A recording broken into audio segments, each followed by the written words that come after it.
জায়গা বদলে গেছে। জানিস কোন স্টোরিতে শ্মশানের গল্প শুনি?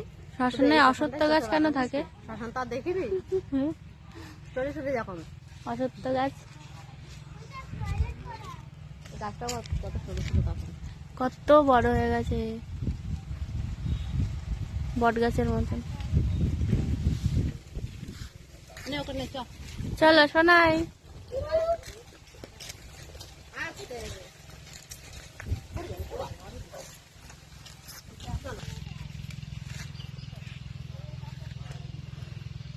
অনেক বাসক পাতা আছে, নিয়ে যাচ্ছি, বাচ্চাদের খাওয়াবো, আমরা লেগে কাছে নিয়েছে আর নিজেও খাবো।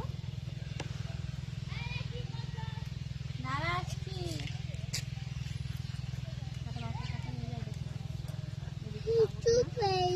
এই যে কত বড় বড় লম্বু গাছ শ্মশানের ধারে।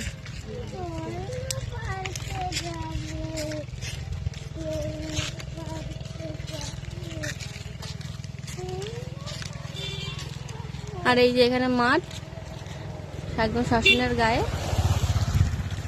আর এই মাঠে এসে অনেক ঘুরেছি আগে, এখন আর আসা হয় না। ছোটবেলায় এইসব জায়গায় ঘুরতাম খুব।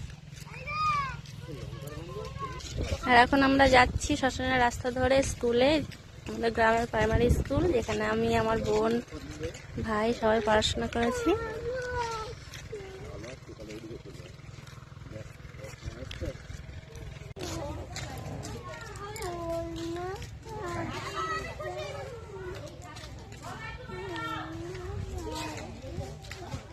এই যে আমরা এদের বাড়ির উপর দিয়ে এখান দিয়ে যেতাম,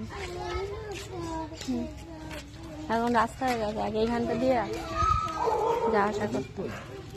হ্যাঁ হ্যাঁ, না স্কুল পাল্টেছে, বড় করেছে, পাল্টে গেছে। এইটা স্কুল না, স্কুল তো এই পাশে, ওটা তো বাথরুম মনে হয় না অন্য কিছু। এই যে আমরা এখন স্কুলে ঢুকছি।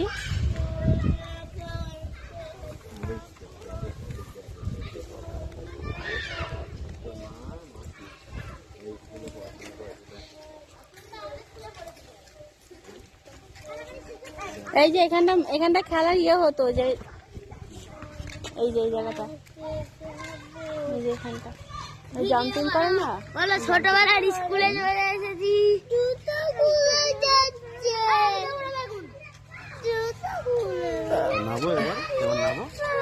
আমরা স্কুল থেকে বেরিয়ে সোজা মাঠের ভেতর দিয়ে যাব। যে মাঠের ভেতরের রাস্তা, এটা আগে রাস্তা ছিল না, এমনি আল ছিল, এখন রাস্তা করে দিয়েছে, ঢালাই রাস্তা।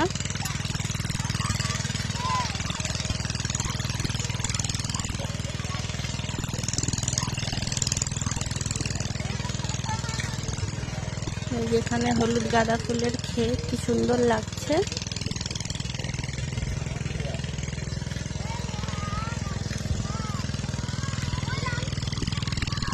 এই যেখানে ধান ক্ষেত, সবে ধান কেটেছে। এটা সেইটা না, এটা অন্য কুকুরটা, যেটা পরে আসছিল ওইটাই। না ওটা আসেনি, ওটা তো ওখানেই দাঁড়িয়েছিল রাস্তার পাশে। চল তুই হাত দিবি না।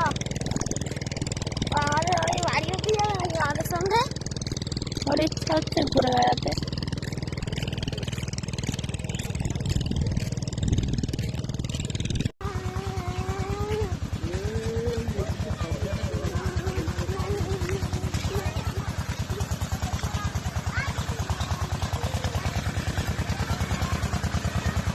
এই যে এখানে স্যালো মেশিন চলছে, এই জলে আমরা অনেক চান করছি ছোটবেলায়।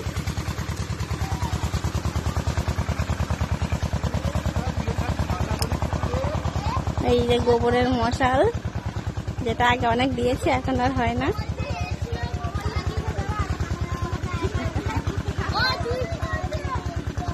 হ্যাঁ